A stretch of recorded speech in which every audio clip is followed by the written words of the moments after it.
விருப்பம் போல் துணை அமைய தமிழ் மேட்ரிமோனி ஆப்பை டவுன்லோட் செய்யுங்கள். என்றென்றும் தமிழர்களின் நம்பர் 1 சாய்ஸ். தான் ஒரு ஜேர்னலிஸ்டா வரணுங்கிற ஆசை முன்னாடியே இருந்திருக்கு. வந்தவுடனே ஒரு கடிதத்தை காமிச்சார். அந்த கடிதத்தை எழுதியது ஜெயலலிதா. நான் அசைடு பத்திரிகையில் நான் எடிட்டோரியலில் ஒர்க் பண்ண விரும்புகிறேன். உங்களுக்கு கலைமாமணி விருது இந்த மாதிரிலாம் ஏதாவது கிடைக்குமா அப்படின்னு. அந்தம்மா உடனே ஒரு சிரிச்சுட்டே சொன்னாங்க, அதெல்லாம் நல்ல செவத்த தோலுக்கு தான் கிடைக்கும், இந்த மாதிரி சுருங்கி போய் கருத்த தோலுக்கு கிடைக்காதுப்பா. அந்த முதல்வராக இருந்த ஜெயலலிதாவுக்கு என்ன தோணுச்சோ தெரியல, அவரே கைப்பட அந்த விருது பட்டியலில் கொல்லங்குடி கருப்பாயி பேரை கைப்பட எழுதி சேர்த்துருக்காங்க. அவங்க எனக்கு எதிராக தானே உட்காந்து சாப்பிட்றாங்க. அப்போ எதுக்கு பாரபட்சம் காட்டுறீங்க? ஒழுங்கா அவங்களுக்கு ஒன்று எனக்கு வச்சதை எடுத்துருங்க, அல்லது அவங்களுக்கு அதே இதை வைங்க. ரெண்டில் ஒன்று நடக்கணும். நான் இது நடக்கிற வரைக்கும் நான் நின்றுக்கிட்டே தான் இருப்பேன் அப்படின்னு இப்படியே கை கட்டிட்டு நின்றுக்கிட்டே இருக்காரு. ஏன் மூஞ்சி எப்படி போகுது? உனக்குன்னா ஷோ எடிக்டராக இருக்கலாம், எனக்கு நான் அப்படி தான் கூப்பிடுவேன். என்ன மூஞ்சியை கட்டுற? எப்படி சாப்பிடணுங்கிறத அப்படியே அப்படி முகத்துல நவரசத்தோட அந்த பயங்கர இது பார்க்குறவங்களுக்கு எச்சி உரியும் போல் இருக்கு.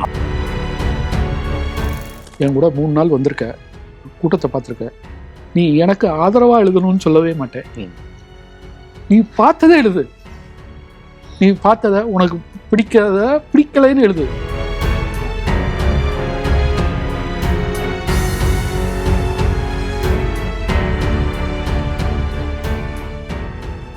திரு கருணாநிதி அவர்கள் கைது செய்யப்பட்டதை பற்றி விரிவாக சொன்னீங்க.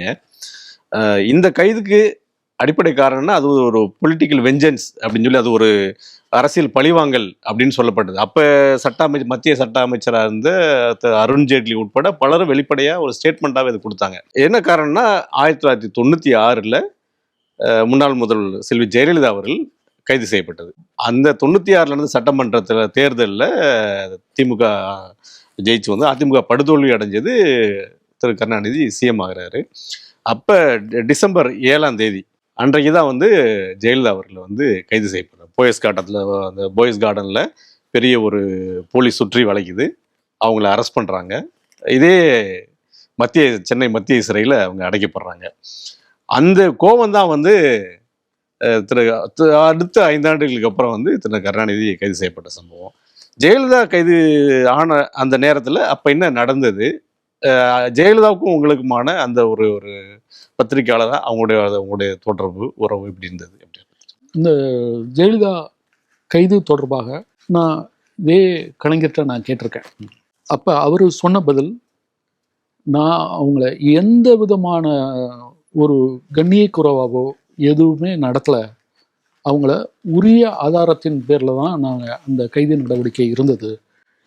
உள்ள விட அவருக்கு ஏ கிளாஸ் வகுப்பு அந்த மாதிரி சிறை இதில் கொடுத்து எந்த அங்கே இருக்கிற சிறை அதிகாரிகளிடம் கூப்பிட்டு அவங்களுக்கு உரிய மரியாதை தரணும்னா நான் அதை நடவடிக்கை எடுத்தேன் அப்படின்ட்டு ஒரு தனிநிலை விளக்கம் கொடுத்தாரு. ஆனால் அந்த சமயத்தில் நான் இந்த மாதிரி நேரடியாக அங்கே போலைனாலும் கூட ஜெயலலிதா லைஃப்பில் ஒரு டேர்னிங் பாயிண்ட்டாக இருந்திருக்க வேண்டிய ஒரு சம்பவங்களை மட்டும் நான் சொல்ல விரும்புகிறேன். அவங்களுக்கு அதாவது தான் ஒரு ஜேர்னலிஸ்டாக வரணுங்கிற ஆசை முன்னாடியே இருந்திருக்கு. பத்திரிகையாளராக ஆகணும் அப்படிங்கிறது தான் ஜெயலலிதாவுடைய ஆசையாக இருந்திருக்கு. அவங்க தொடர்ந்து அதுக்கேற்றபடி நூலகம் வாசிப்பு இருந்தது. அந்த கட்டத்தில் அவங்க எண்ணங்கள் சில அப்படிங்கிற ஒரு தொடரை துக்ளக்கில் எழுதிட்டு வந்தாங்க.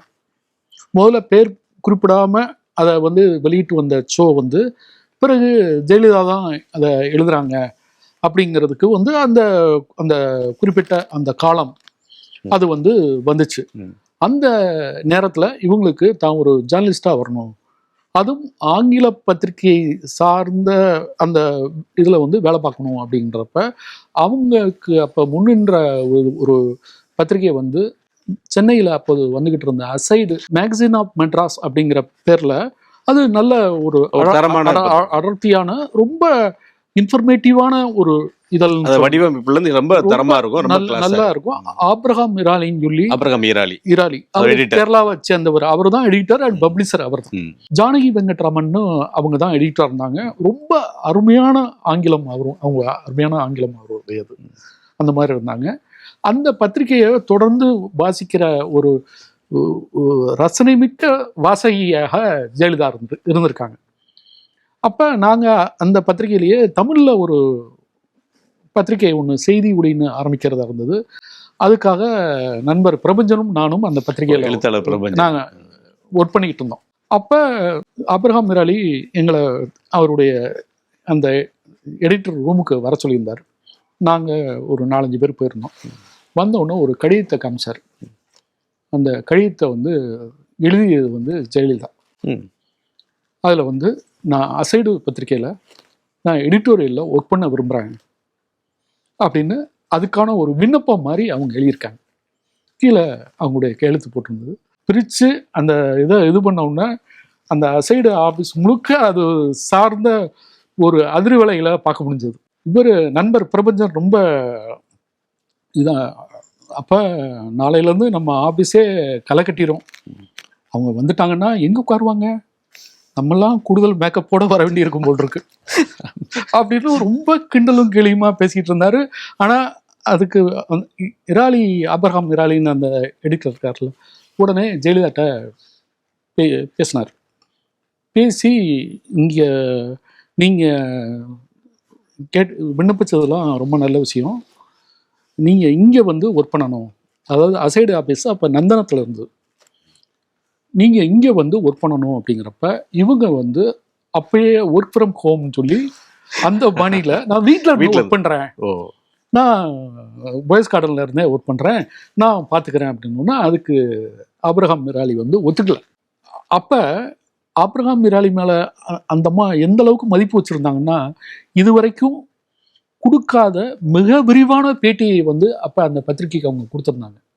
அதில் ரொம்ப விரிவான பேட்டி, அதில் அவங்க லைஃப்பை பற்றி அப்படியே வெளிப்படைத்தன்மையோடு விவரித்து இது பண்ண பேட்டி. அப்படி ஒருவேளை அன்னைக்கு அவங்க அந்த ஆப்ரஹாம் இராலியை ஒத்துக்கிட்டு அவங்க இவருங்க வீட்டில இருந்தே ஒர்க் பண்ணலான்னு அனுமதிச்சிருந்தாங்கன்னா அவங்க ஒரு ஜேர்னலிசம் லைன்ல ஒரு ஆங்கில பத்திரிகையாளரா அவங்க மாறி இருக்கிறதுக்கு வாய்ப்பு இருக்கு. அரசியல்ல நுழையிறதுக்கான வாய்ப்பே இல்லாம கூட போயிருக்கலாம்.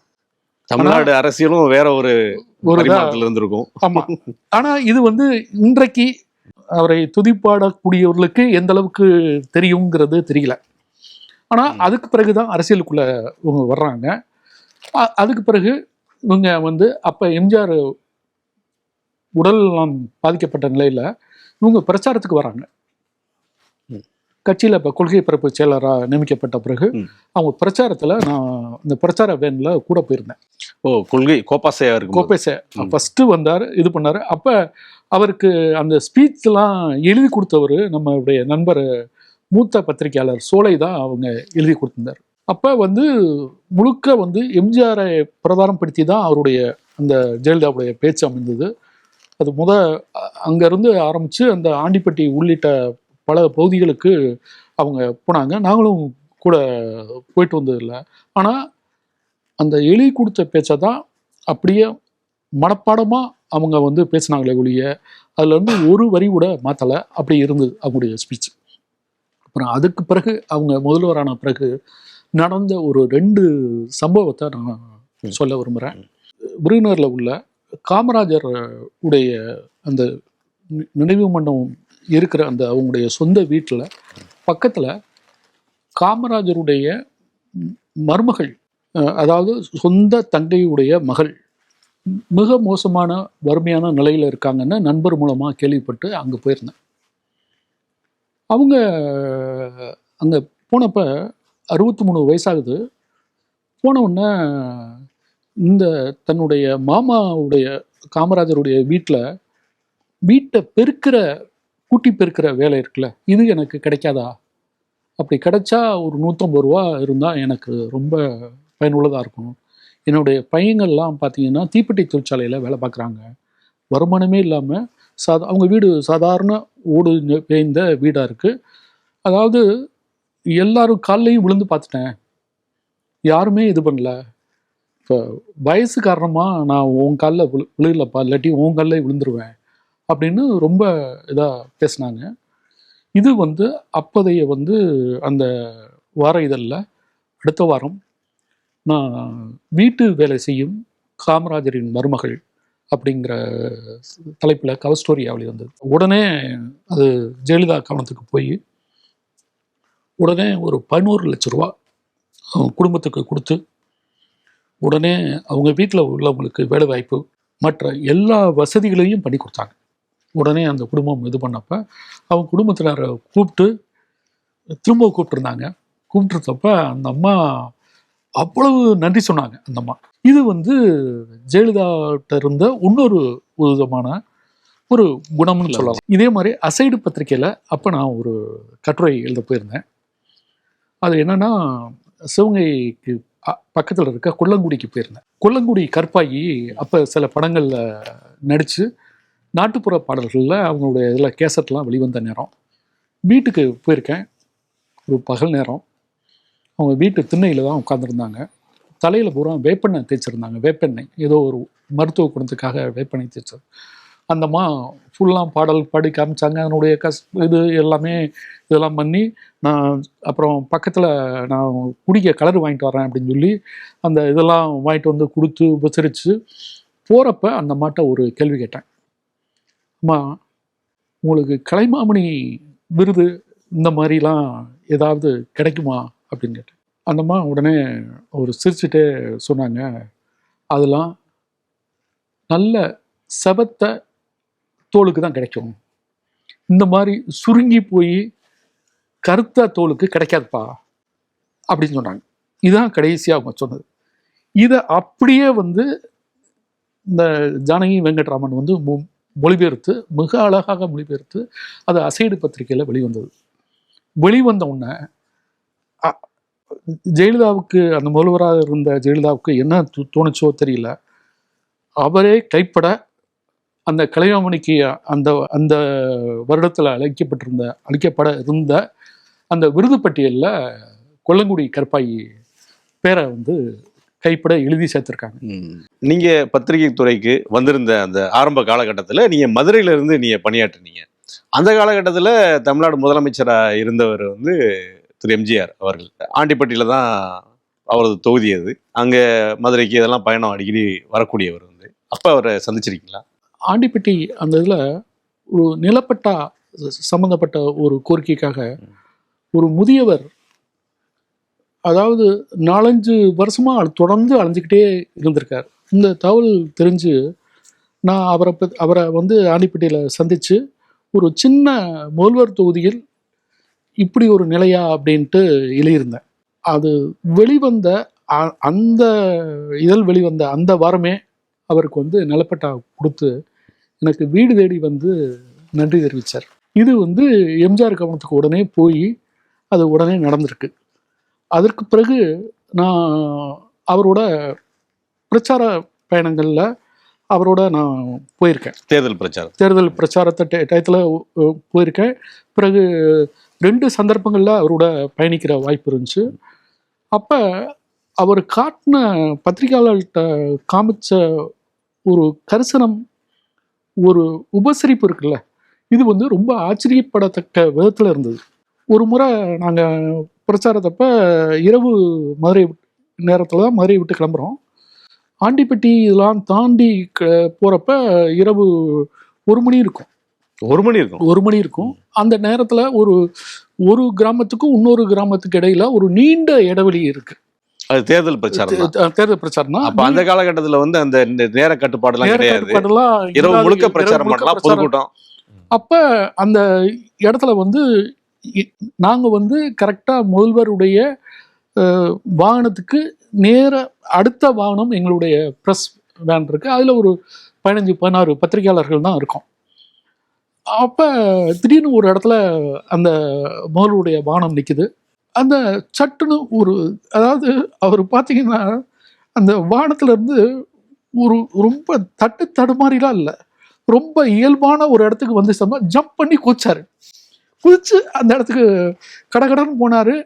உடனே எல்லாரும் டார்ச் லைட் அடிச்சு அந்த இடத்த பார்த்தாங்க, இது பண்ணாங்க. அந்த இடத்துல ஒரு திடல் மாதிரி இருந்தது. போயிட்டு அந்த இடத்துல உடனே ஒரு ஜம்காலத்தை விரிச்சாங்க. எல்லா வாகனங்களுடைய ஹெட்லைட் இருக்குல்ல, இதை வந்து அந்த அந்த இதை நோக்கி ஃபோக்கஸ் பண்ணப்பட்டு அடிக்க சொன்னாங்க. அது ஊர் பகுதி கிடையாது, ஒரு பொது ஒரு வனாந்தரமான பகுதி, ஒரு கும்மிருட்டா இருந்திருக்கும். ஆமா, அதுல வந்து அந்த ஹெட்லைட் வெளிச்சத்துல உடனே எங்களை எல்லாரையும் அவர் கூப்பிட்றாரு, சிஎம் கூப்பிட்றாங்க அப்படின்னோடனே நாங்கள் போயிருந்தோம். போனால் சமகாலத்தில் இவர் வந்து எங்களை உட்கார சொல்லிட்டு இவரும் சம்மணம் போட்டு உட்கார்ந்தாரு. அப்போ இது இல்லைங்க, எல்லாரும் பசியோடு இருப்பீங்க, எத்தனை மணிக்கு என் கூட வந்தீங்க, எல்லாரும் சாப்பிடணும் இல்லையா, காலையில் எப்படியும் முடிக்க 4 மணி 5 மணி ஆயிரும், அதனால் எல்லாரும் சாப்பிடுங்க, நான் அதுக்கான இதெல்லாம் ப்ரிப்பேர் பண்ணியிருக்கேன், அவங்கவுங்களுக்கு பின்னாடி வர்றவங்களுக்கெல்லாம் நான் அதெல்லாம் ஏற்பாடு பண்ணப்பட்டிருக்கு, அதனால் நீங்கள் கவலைப்படாமல் வயிறு நிறைஞ்சு சாப்பிடுங்க அப்படின்னு சொல்லி வெவ்வேறு அசைவ உணவுகள் பரிமாறப்பட்டுச்சு.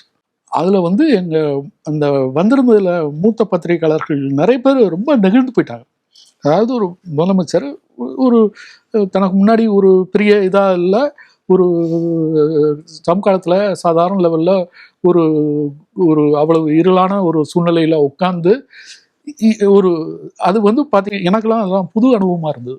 இதே மாதிரி அனுபவம் எனக்கு விருதுநகர் அப்போ தான் மாவட்டம் பிரிக்கப்படுற அன்னைக்கு நாங்கள் போயிருந்தோம். அன்னைக்கும் மதியம் எம்ஜிஆரோட சேர்ந்து உணவு அருந்தக்கூடிய வாய்ப்பு கிடைச்சது. மதியம் எங்களுக்கு வந்து அப்போ அதுக்கு வந்து டேபிள் போட்டிருந்தாங்க. அப்போ எங்களுக்கு நேர எதிராக எம்ஜிஆரும் அவரை சார்ந்த அமைச்சர்களும் அவங்க உட்கார்றதுக்கான இடம் ஒதுக்கப்பட்டிருந்தது. இவர் நேரடியாக வந்தார். எம்ஜிஆர் நேரடியாக வந்து எங்களுக்கு ஒதுக்கப்பட்டிருந்த அந்த இதில் நாங்கள் அது கடையில் உட்காந்துட்டோம். உட்கார்ந்தோன்னே இருங்க அப்படின்னு சொல்லிட்டு அந்த உணவு இது பதார்த்த வகைகள் இருக்குல்ல, அசைவம் எத்தனை இருக்குன்னு ஒரு எண்ணி பார்த்தார். அப்புறம் எதிர் சைடு போய் அவரு தரப்புல அங்கே அமைச்சர்களுக்கு அவருக்கு எத்தனை இருக்குன்னு பார்த்தா அது கூடுதலாக இருந்தது. சம்மந்தப்பட்ட கட்சிக்காரங்களை கூப்பிட்டு எங்களுக்கு முன்னாடி கடுமையாக சத்தம் போட்டார். ஒன்று, இதில் சாப்பாட்டில் ஏன் பாரபட்சம் பார்க்குறீங்க, அவங்க எனக்கு எதிராக தானே உட்காந்து சாப்பிட்றாங்க, அப்போ எதுக்கு பாரபட்சம் காட்டுறீங்க, ஒழுங்கா அவங்களுக்கு ஒன்று எனக்கு வச்சதை எடுத்துருங்க, அல்லது அவங்களுக்கு அதே இதை வைங்க, 2ல் 1 நடக்கணும், இது நடக்கிற வரைக்கும் நான் நின்றுக்கிட்டே தான் இருப்பேன் அப்படின்னு இப்படியே கை கட்டிட்டு நின்றுக்கிட்டே இருக்காரு. எங்கள ஒரு மூத்த பத்திரிகையாளர் ரொம்ப இதாட்ட, ஐயா உட்காருங்க ஐயா, நீங்கள் ஏன் இருக்கு, இல்லை வரட்டும் பரிமாறட்டும். உடனே அங்கேருந்து இந்த பரிமாறக்கூடியவங்க வந்து அப்படியே இந்த பாத்திரங்களோட வந்து இந்த பரிமாறி முடித்தோடனே அதை பார்த்துட்ட பிறகு தான் அவர் சாப்பிட போகிறப்ப எங்கள் இதில் இருக்க மூத்த பத்திரிகையாளர் ஒருவர் சொன்னார், ஐயா நாங்கள் சாப்பிட்றதுக்கு முன்னாடி எங்கள் மனசை நிறைச்சிட்டீங்க அப்படின்ட்டு சொன்னப்ப பக்கத்தில் வந்து தட்டி கொடுத்துட்டு, நல்லா சாப்பிடுங்க, வயிறு நிறைய சாப்பிடுங்க, நான் முன்னாடி உட்காந்து சாப்பிட்றேன் அப்படின்ட்டு அந்த இடத்துக்கு போனார். இது வந்து பார்க்கறதுக்கு நம்ம கேட்குறதுக்கும் ஒரு ரொம்ப சாதாரணமாக தோணலாம். ஆனால் அந்த சமயத்தில் அவர் பாட்டுக்கு அவர் சாப்பிட்டு போயிருக்கலாம். ஆனால் அந்த நேரத்தில் அவர் வலியுறுத்தின ஒரு சின்ன ஒரு ஒரு இந்த சமநீதி அப்படிங்கிற இது இருக்குல்ல, நமக்கு கிடைக்கிற அதே உணவு எதிர உள்ளவங்களுக்கு கிடைக்கணும் அப்படிங்கிறது இருக்குல்ல, அதை வந்து வலியுறுத்தின விதம் வந்து அவரை காலங்கடந்தும் நினைக்க வைக்கிது. இதே மாதிரி நடிகர் திலகம் சிவாஜி கணேசன் அவரோடையும் அவங்க நெருங்கி பழகிருக்கீங்க, அவருடைய இதே மாதிரி பயணம்லாம் போயிருக்கீங்க, அந்த அனுபவத்தை பற்றி சொல்லுங்கள். அப்போ வந்து எம்ஜிஆர் மறைந்த பிறகு அதிமுக ஜே அணியா 2 அணியா உடையுது. அந்த சமயத்தில் இவர் சிவாஜி அவர்கள் வந்து காங்கிரஸை விட்டு அதிருப்தியில் விலகி அப்போ துவக்கின கட்சியினுடைய பேர் வந்து தமிழக முன்னேற்ற முன்னணி. அது துவக்கப்பட்டப்ப இவர் வந்து ஒரு பயணம் போகிறாரு. சவுத்தில் இருந்து ஆரம்பித்து, தூத்துக்குடியிலேருந்து ஆரம்பித்து தமிழ்நாடு முழுக்க டூரு ஒரு பிரச்சார பயணம் வராரு. அது பார்த்தீங்கன்னா ரொம்ப சாதாரண ஒரு வாகனத்தில் தான் வந்திருந்தார்.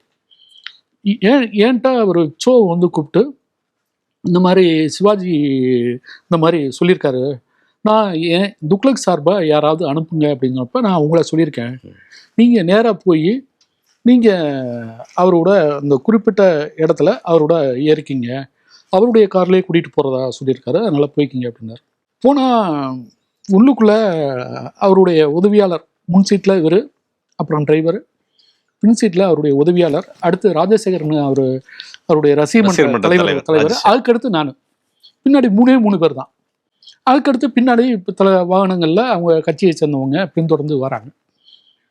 இப்படி தான் அந்த மாதிரி ஆரம்பித்தப்ப நான் உள்ள நுழைஞ்ச உடனே அவர் இப்போ கேட்டார், சிவாஜி 2 இது கேட்டார். என்ன அந்த குரங்கு பையன் தான் உன்னை அனுப்பிச்சானா அப்படின்னு கேட்டார். என்னப்பா ஏன் மூஞ்சி எப்படி போகுது, உனக்குன்னா அவன் ஷோ வந்து எடிக்டாக இருக்கலாம், எனக்கு நான் வந்து அப்படி தான் கூப்பிடுவேன் அவன், என்ன மூஞ்சியை கட்டுற சும்மா இரு அப்படின்னாரு. அப்புறம் என்னடா அது வரவேற்பே உள்ள நுழையிறப்போ வரவேற்பே பயங்கரமா இருக்கு அப்படின்னு. மேடையில் அவர் பேசின விதம் இருக்குல்ல, அதாவது வழக்கமான அரசியல்வாதிகள் போலவே பேசவே இல்லை, அவங்க சினிமா டைலாக் மாதிரியும் பேசலை, ரொம்ப இயல்பான லெவலில் என்னை அப்படி காங்கிரஸில் அப்படி என்னை ஒரு மாதிரி என்னை ஒதுக்கி வச்சுருக்காங்க, நான் இதை ஆரம்பிக்கிறேன், எனக்கு ஆதரவு கொடுங்கிறத தான் எல்லா மீட்டிங்லையும் பேசினார். இதில் என்னென்னா ஒரு தனித்துவமான ஒன்று, 6 மணிக்கு அந்த மீட்டிங் துவங்குது அப்படின்னா கரெக்டாக 6 மணிக்கு அந்த இடத்துக்கு போயிடணும் பாரு. இது வந்து சினிமா ஒரு சினிமாவில் அப்படி ஒரு வழக்கம் கரெக்டாக அந்த பங்க்சுவாலிட்டியாக இருப்பார். அப்போ நானும் இருக்கேன், அப்போ கூட இருக்கேன், 6 மணிக்கெல்லாம் கூட்டம் கூட மாட்டாங்க, அவங்க இவ்வளவு கூட்டம் எதிர்பார்த்த கூட்டம்லாம் இருக்காது, நம்ம கொஞ்சம் லேட்டாக போய் நமக்கு ஒரு வேலை இருக்குல்ல, 6 மணிக்கு போய் வேலை முடிச்சோம்னா அவனுக்கு வேலை இருக்குல்ல, அங்கே பார்க்க வர்றவனுக்கும் அடுத்து முடிச்சவனும் வேலை இருக்கும்ல, அவன் வேலையை பார்க்க போவானாமா, 6 மணினா 6 மணிக்கு கரெக்டாக போய் ஆகணும், கூட்டம் இருக்குது இல்லை நம்ம போய் ஆகணும் அப்படின்ட்டார். கரெக்டாக 6 மணிக்கு மேலே மேடையில் ஏறிட்டார். ஏறி அங்கே வந்து தூத்துக்குடியில் ஆரம்பித்தப்ப அங்கே தூத்துக்குடியில் உள்ள ஒரு தங்குற இடத்துல ஒரு சாப்பாடு மதியம் ஏற்பாடு பண்ணியிருந்தாங்க. அப்போ அவர் வட்டமாக ஒரு மேஜை, அவருக்கு முன்னாடி உட்கார்ந்துருக்கேன் நான், கிட்ட ராஜசேகர் உட்கார்ந்தாரு, இவர் வந்து விதவிதமான அங்கே இருக்க மீனவர்கள் சமூகத்தினர் வந்து அந்த பெரிய வகையினான இறால் இருக்குல்ல, அந்த இறாலை கொண்டு வந்திருந்தாங்க. அதை பொறிச்சு பார்த்தீங்கன்னா, நான் அதுவரை இறால்லாம் சாப்பிட்டதில்லை. அவர் எனக்கு பரிமாற சொன்னப்போ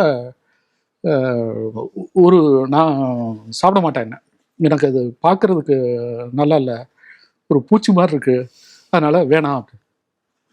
சாப்பிடக்கூடியது தானே, அசைவம் சாப்பிட்றது தானே, சாப்பிடு, நம்ம பிள்ளைய எவ்வளவு கஷ்டப்பட்டு ஃபாரினுக்கு ஏற்றுமதி ஆகிறதா கொண்டு வந்திருக்காங்க, நீ வேணான்னு சொல்கிற. எனக்கு பார்த்தா ஒரே மிரட்டலாக இருந்தது, ஒரு அன்பான அதட்டலாகவும் இருந்துச்சு.